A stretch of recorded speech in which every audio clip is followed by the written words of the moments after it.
C'est le début des quarts de finale demain à Roland-Garros. Si tu ne veux rien manquer de toute l'action qui va se dérouler demain et les jours d'après, clique sur ce petit rectangle rouge, s'abonner. C'est le gros drama de la journée. Novak Djokovic face à Rafael Nadal, ce sera en exclusivité sur Prime à partir de 21h. Mais en clair, et justement, on fait un point sur cette décision très controversée dans cette vidéo. Tsitsipas de son côté qui se fait éliminer par Rune. C'est le programme énervé de votre nouveau digest de Roland-Garros. Et on attaque juste après ça.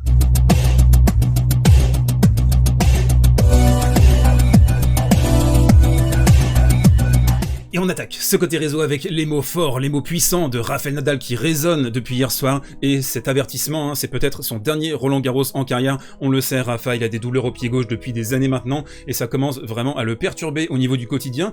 Quand il se réveille le matin, il a des douleurs. Et donc, naturellement, ça devient de plus en plus difficile pour lui de trouver du plaisir dans son activité de tennisman. Et on va lire ce qu'il a dit précisément. Donc, il a dit, je n'ai pas joué de match de ce niveau depuis les 3 derniers mois. Donc, ce sera un énorme défi. En amont, bien sûr, de ce qui va se passer contre Novak Djokovic demain soir, 21h. Ici, en parlant de Novak, il n'a pas perdu un set, donc il sera forcément en confiance. Moi, j'accepte ma situation, je ne peux pas me plaindre, je suis en quart de finale de Roland-Garros. Il y a 2 semaines de ça, je ne savais même pas si j'allais pouvoir venir. Là, bien sûr, à travers ces mots, vous retrouvez le Rafael Nadal que vous connaissez, c'est celui qui est l'éternel outsider, même s'il a remporté 13 fois Roland-Garros. Il aime bien être dans cette position, mais je trouve que les signes qu'il a montrés depuis quelques semaines, son match contre Shapovalov, celui contre Félix Auger-Aliassime hier, ça montre qu'il n'est pas forcément en très grande forme. Après, ça reste encore une fois Rafa sur le Châtrier, et je pense, quoi qu'il arrive, que ça reste l'un des plus grands défis de l'histoire du tennis, battre Rafael Nadal à Roland-Garros. Il parle de son état d'esprit en jaune, il dit alors j'apprécie simplement le fait d'être ici une année de plus, car pour être honnête, chaque match que je joue ici pourrait être le dernier de ma carrière à Roland-Garros. C'est très fort comme type de propos. Il avait aussi parlé d'une éventuelle retraite après le tournoi de Rome. C'est là où j'en suis actuellement, dit-il. Oui, j'ai traversé de dures épreuves à cause de mon pied gauche, et je ne sais pas ce qu'il en sera dans un futur proche au niveau de ma carrière. Et en orange, c'est super intéressant. C'est pourquoi j'essaye de profiter au maximum et de me battre autant que je le peux pour continuer à vivre ce rêve qui est de continuer à jouer au tennis et de pouvoir faire face au numéro 1 mondial dans les derniers tours du tournoi. On verra, j'espère que je serai capable de jouer au plus haut niveau possible. On a un Rafa, vous le sentez bien, qui est rongé par le doute, mais en même temps il y a des espoirs, en même temps il se connaît également, il sait que s'il est à son meilleur niveau, qu'il arrive à pratiquer un tennis offensif, agressif, avec des gros services claqués et des one-two en coup droit, il restera un danger pour Novak Djokovic, mais voilà, vous avez l'état d'esprit de Rafa qui est quand même assez suspicieux. On enchaîne avec la deuxième info de ce côté réseau, et ça a été l'énorme drama aujourd'hui à partir de 14h. Ça l'était déjà depuis hier soir. On se posait la question, est-ce que le match entre Novak et Rafa sera en clair ou en privé, crypté avec Amazon Prime? Eh bien, les organisateurs de Roland-Garros ont réussi à couper la poire en 2. Il sera accessible pour tout le monde sur Prime, à condition bien sûr de télécharger l'application. Donc ce sera à partir de 20h45 demain, et je vais vous donner mon avis sur la question. Déjà, ce qu'on peut dire, c'est que c'était certainement la meilleure décision à prendre vu le contexte, vu le contrat qui a été signé par les équipes précédentes, Bernard Giudicelli et Guy Forget en tête, ce découpage des lots qui est extrêmement compliqué avec les night sessions, avec le Mathieu qui sont réservés à Amazon Prime et puis le reste à France Télévisions. Donc il n'y a pas forcément beaucoup mieux à faire à part certainement mettre ce match en 3e rotation gratuitement sur France Télévisions pour pouvoir toucher un maximum de personnes. À titre personnel, je pense que c'est un vrai camouflet pour France Télévisions qui espérait avoir ce match, qui a fait du lobbying d'ailleurs hier soir avec Laurent Luyat qui a essayé de éventuellement négocier le truc en soum à l'antenne. Ils ont mis la pression, après c'est normal, c'est le jeu. Je le dis d'ailleurs sur un tweet, pensée émue pour France Télévisions qui se fait doublement enfler dans l'histoire. Djokovic versus Nadal sur Prime et en gratuit. Négliger ton partenaire historique au profit d'une boîte américaine qui ne paye pas ses impôts, parce que c'est ça aussi avec Amazon, c'est pas forcément une boîte très reluisante en termes de conditions de travail et en termes de évasion fiscale, mais ça c'est presque un autre sujet. Le sujet qui m'intéresse vraiment, et le mini coup de gueule que j'ai envie de passer dans cette vidéo avec vous là maintenant, c'est de me dire que le verre est dans le fruit. En fait, ce qu'on fait là maintenant, c'est qu'on dit ok, c'est gratuit, c'est exceptionnel, vous pouvez télécharger l'application Amazon Prime, si vous avez payé l'abonnement, et bien vous pouvez regarder le match tranquillement à partir de 20h45, et puis il y a des personnes qui disent ouais mais si c'était à 14h un mardi, on n'aurait pas pu le regarder. Si on met ce match à partir de 16h en 3e rotation sur le Châtrier, ça aurait été une solution tout à fait viable, et une immense majorité des gens qui étaient intéressés par la rencontre auraient pu la regarder. Maintenant, clairement, les enfants, les personnes qui sont très âgées vont avoir des difficultés à s'organiser, c'est sûr, à choper l'application, à même être au courant que ce match précisément est sur Prime. Il y a des gens gens qui sont complètement déconnectés. Nous, on peut penser d'une manière un peu égoïste et se dire, bah voilà, on a 20, 30, 40 ans, on est connecté, on est sur internet, on connaît tout ça, pour nous c'est facile. Mais pour moi c'est évident, hein, il n'y aura pas un glissement automatique du tout, et les spectateurs d'opportunité qui pourraient zapper au hasard sur cette rencontre et se dire, bah tiens putain, il y a encore Djokovic et Nadal qui jouent au tennis, ce fameux grand public, eh bien il fera pas la démarche forcément d'aller télécharger Amazon Prime. J'ai également envie de vous partager une petite histoire par rapport à moi, par rapport à l'histoire de cette chaîne. C'est que je n'aurais jamais créé Service Volé si la Coupe Davis n'avait pas existé quand j'étais enfant, si Roland Garros, avec le soleil, avec cette ambiance, n'avait pas existé quand j'étais enfant. Parmi mes plus beaux souvenirs d'enfance, c'était de courir pour rentrer chez moi après l'école à 16h30 et d'espérer que Pete Sampras soit encore qualifié à Roland Garros. C'était rarement le cas, mais c'est ça qui m'a vraiment profondément marqué, c'est cet accès gratuit. Si j'avais pas eu l'accès gratuit, l'accès facile au tennis, il n'y aurait pas eu cette chaîne, il n'y aurait pas eu cette passion qui aurait pu naître en moi, et en fait loin des yeux, loin du cœur. Alors c'est peut-être un petit peu cliché ce que je vais vous dire, et fleur bleue, mais avec cette décision qui en amène d'autres, on le sait, hein, Roland Garros sera privatisé d'ici quelques années, c'est sûr et certain, il faudra payer pour regarder ce spectacle, à part peut-être la finale qui restera une exception culturelle.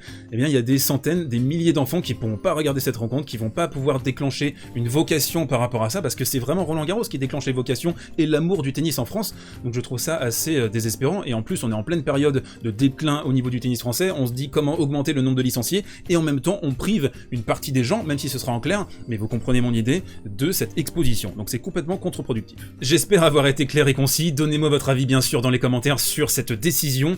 De toute façon on arrive sur une privatisation totale de la société au détriment du service public qui est complètement ignoré. On termine ce côté réseau avec les mots de Mats Wilander justement, et à quel point nous devons profiter de ce spectacle à venir, pour les personnes qui le pourraient bien sûr, hein, il le dit Mats, nous devons vraiment chérir ces moments car nous ne savons pas encore combien de fois ces gars vont s'affronter sur cette scène, nous demandons beaucoup à ces gars, donc je pense que c'est une opportunité incroyable de chérir ces grands joueurs. Mais non, j'ai une autre info, vous avez vu comment je vous ai feinté? Bien sûr, on a les deux pépites de 2003 qui se sont qualifiés pour les quarts de finale, Rune dont on va parler d'ici quelques instants à son match contre Tsitsipas dans le coin tactique, et c'est Je 7 et Matt qui nous dit inconstance 28, roulé jeunesse pour la première fois depuis 28 ans, donc le Roland Garros 1994, deux joueurs âgés de moins de 20 ans se sont qualifiés pour les quarts de finale d'un tournoi du Grand Chelem. On avait eu Medvedev, Padanil, Andrei et Drickmann, et là sur ce Roland Garros 2022 c'est Alcaraz et Rune.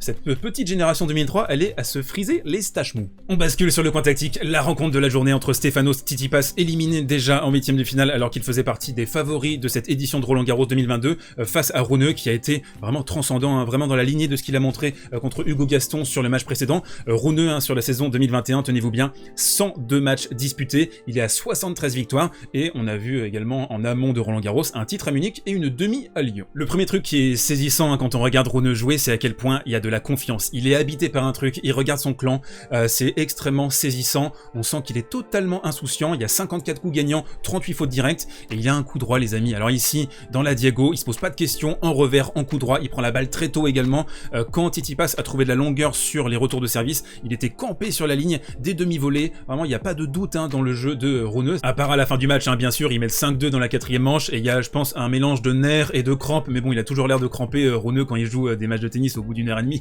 donc je sais pas si c'est vraiment efficace en termes de lecture, mais il y a aussi une petite comparaison que j'ai envie de faire, c'est avec Robin Söderling. Alors bien sûr, toute proportion gardée, c'est pas du tout la même technique, mais j'ai trouvé que dans la candeur, l'allant, l'agressivité, les parpaings, il y avait un peu de cette école nordique. On a parlé de confiance dans la première palette, c'est vraiment ce qui saute aux yeux quand on regarde Rune s'exprimer sur un court de tennis, mais également le calme. Il est capable de temporiser en fait. Il y a des mines, on envoie des mines en coup de rang, en revers, ça y a pas de souci. Gros service également kické de temps en temps, mais il est capable de varier, de changer un peu les dynamiques avec de sublimes amortis en revers. Il a vraiment sanctionné Tsitsipas dans ce secteur qui attend parfois un petit peu trop loin à 2-3 mètres de sa ligne de fond pour voir là par exemple pour camper et éventuellement faire un décalage coup droit et reprendre le contrôle de l'échange. Je vous ai déjà parlé du jeu asymétrique de Stefanos Tsitsipas, notamment au tournoi de Monte-Carlo cette année dans les digests.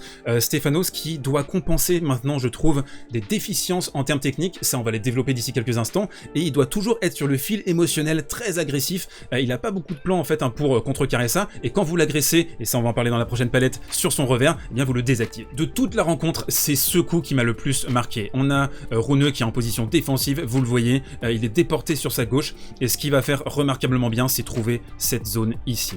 Et quand vous trouvez cette zone avec Stefanos Tsitsipas, donc un revers croisé ici et pile poil dans la Lulu, Steph, il est obligé de jouer un revers, et ce qu'il va faire, c'est soit essayer de la remettre là, mais écoutez le bruit, mettez le son à fond quand vous écoutez Steph jouer un match de tennis, en revers, ça boisse toujours un petit peu, le son l'impression qu'il est pas net, il est pas clair. C'est pas du Stan Wawrinka, c'est pas du Dominic Thiem Prime.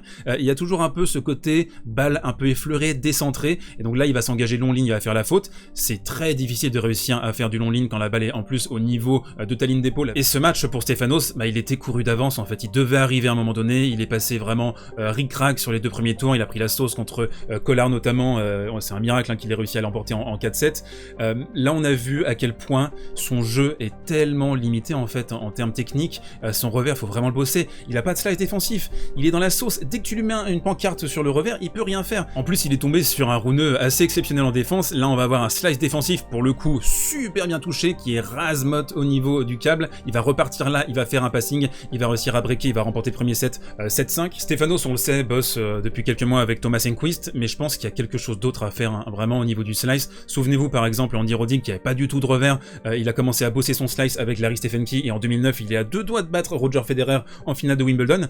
Il y a encore moyen d'implémenter quelques petites touches, quelques petites nuances dans ton jeu, et c'est ça qui me désole parfois avec la next gen, avec les Zverev, avec les Tsitsipas, c'est qu'on a l'impression que ils sont contents de leur niveau. Alors mentalement au niveau de la combativité, Tsitsipas il est incroyable depuis le début de la saison, mais ça peut pas toujours compenser les limites techniques qui sont criantes. Ici on a une bombe de rouneux sur le revers de Tsitsipas, et puis là la préparation au slice, il va essayer de tenter un truc, ça va faire baduf, et tous les joueurs ont compris maintenant en fait, tout le monde sait comment jouer Stefanos Tsitsipas. Vous bombardez si vous le pouvez bien sûr, parce qu'il faut être fort en exécution, vous le bombardez sur le revers, vous servez fort sur le revers, et vous allez obtenir des points gratuits, des fautes, et vous allez le désactiver. Et Stefanos, si vraiment on y va à la truelle, je trouve qu'il a stagné, voire régressé par rapport à la saison dernière, sur terre battue notamment, mais depuis le début de la saison. Alors il a la combativité bien sûr qui réussit à camoufler un petit peu ça, mais il a une seule séquence désormais, c'est le service, 61%, et puis le 1-2, voilà, on sert là, on envoie une bûche en coup droit, et puis c'est tout. Mais dès qu'il doit commencer à engager un peu l'échange, à jouer des rallyes, et quand il est bloqué sur son revers, c'est un joueur qui retombe dans une certaine forme de normalité. Et en plus c'est très marrant parce qu'il y a quelques jours il disait ouais, qu'est-ce que c'est le truc le plus important avec le Big 3, c'est